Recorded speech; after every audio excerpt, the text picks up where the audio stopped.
Salut à tous, on se retrouve dans une nouvelle vidéo et forcément cette fois-ci c'est pour que je vous présente ma palle du Disney Book Challenge 2023. Si vous avez loupé la vidéo présentation, je vous la mettrai en barre d'infos. Sachez juste que le challenge se déroule du 1er au 30 juin, donc sur un mois.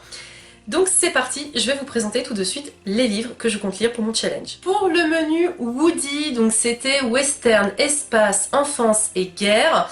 Alors, je ne vais valider que 2 catégories de ce menu, mais je compte me regarder le Disney, donc utiliser le bonus pour valider le menu entièrement. Il s'agit de Aurora Squad de Amy Kaufman et Jay Kristoff. Donc les mêmes auteurs qui ont fait en fait Illuminae, le livre que je vous recommandais dans ma précédente vidéo pour vous aider. Pourquoi? Parce qu'Aurora Squad me fait très envie, que Fanny en a parlé vraiment en bien, il n'y a que des bons avis. Moi j'attendais justement qu'il sorte en version poche et je l'ai acheté il y a très peu de temps. Et là, bien sûr, je vais valider la catégorie espace et guerre, parce que de ce que j'ai compris, il y a quand même un conflit. Mais il va du coup me manquer western et potentiellement enfance. Donc c'est pour ça que je regarderai Toy Story, ça me permettra de valider en fait le menu et je vous lis son résumé. 2380, quelque part dans l'espace. Voilà, déjà là on pose les bases. Et si le sort de l'univers dépendent de 7 têtes brûlées à l'humour cosmique? Tyler est l'alpha, chef de l'escadron carrément beau gosse. Scarlett, la négociatrice, jumelle de Tyler, franche et directe. Kat, l'as, pilote rebelle qui ne craque pas du tout sur le chef. Finn, le mécano, monsieur je sais tout, capable de réparer les dégâts ou d'en causer.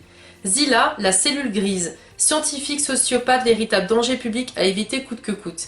Cal, le gros bras, guerrier alien, qu'est-ce qu'il fait là déjà? Ori, la fille mystérieuse, cryogénisée depuis 200 ans, soudain réveillée et peut-être à l'origine d'une guerre intergalactique. J'ai le mot espace, j'ai le mot guerre, je peux déjà valider 2 thématiques avec celui-ci. Ensuite, on passe au menu bout, donc monstre, amitié, nuit, rêve et cauchemar. Et là, c'est un livre où j'ai limite honte de me dire que je ne le sors que maintenant, depuis le temps que je l'ai.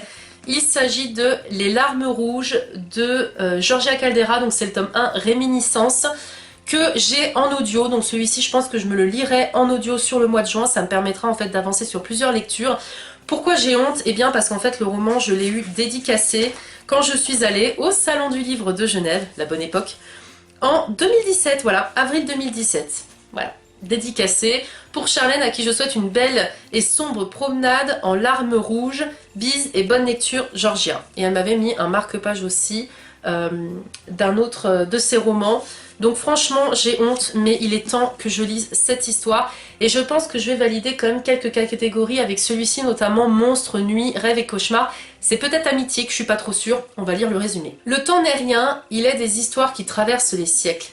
Après une tentative désespérée pour en finir avec la vie, Cornelia, 19 ans, est assaillie de visions et de cauchemars. Déjà j'ai le cauchemar. De plus en plus prenant et angoissant. Elle se retrouve alors plongée dans un univers sombre et déroutant où le songe se confond à s'y méprendre avec la réalité.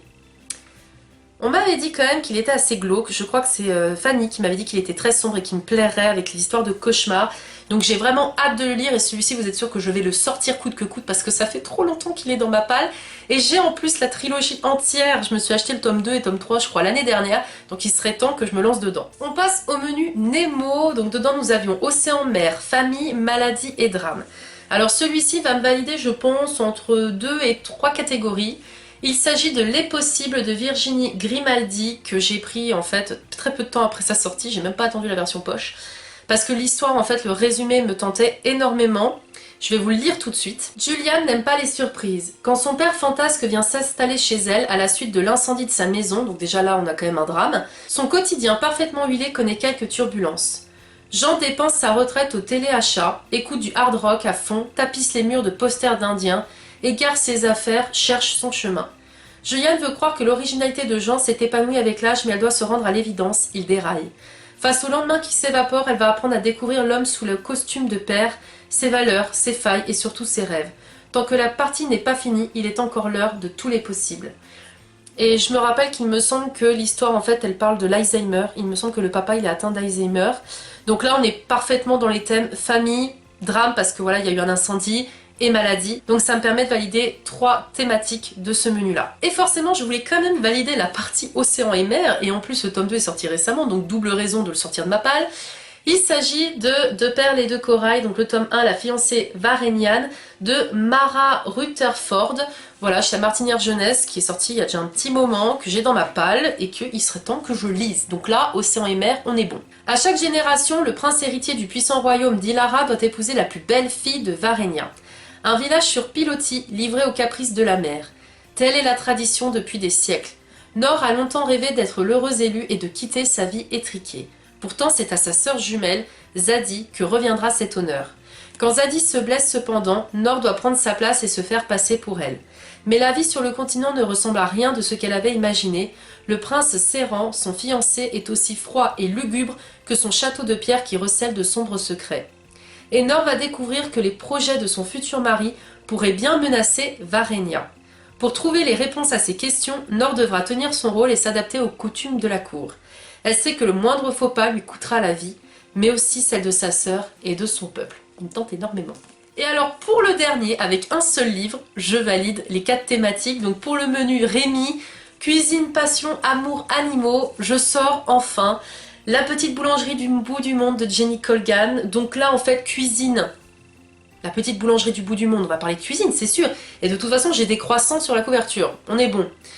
Passion, la passion de la cuisine. Amour, j'ose espérer qu'il y aura une romance dedans, mais au pire, je triche, il y a un cœur sur la couverture, voilà.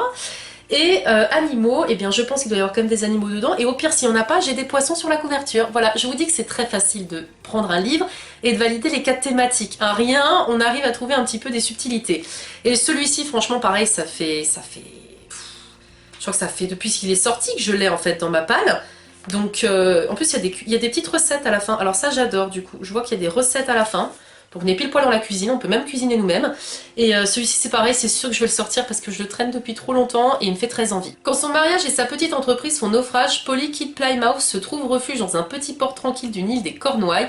Quoi de mieux qu'un village de quelques âmes battues par les vents pour réfléchir et repartir à zéro. Seule dans une boutique laissée à l'abandon, Polly se consacre à son plaisir favori, préparer du petit pain. C'est sa passion, elle cuisine, on est bon. Petit à petit, de rencontres farfelues avec un bébé macareux blessé, un apiculteur dilettante, des marins gourmands, en petit bonheur partagé, ce qui n'était qu'un break semble annoncer le début d'une nouvelle vie. Je pense quand même qu'il va y avoir une romance là-dedans. Donc voilà, ça me fait pour le menu Rémi. Cette vidéo est maintenant terminée, j'espère qu'elle vous aura plu. N'hésitez pas du coup par rapport à ma sélection. Est-ce qu'il y a des romans que vous avez lus, ce que vous en avez pensé? Est-ce qu'il y en a certains du coup que vous allez prendre aussi pour votre palle? N'hésitez pas vous aussi à me partager votre palle en commentaire de cette vidéo et à me dire du coup si vous participez parce que ça me ferait super plaisir. Et je vous dis à très vite pour de prochaines vidéos. Salut!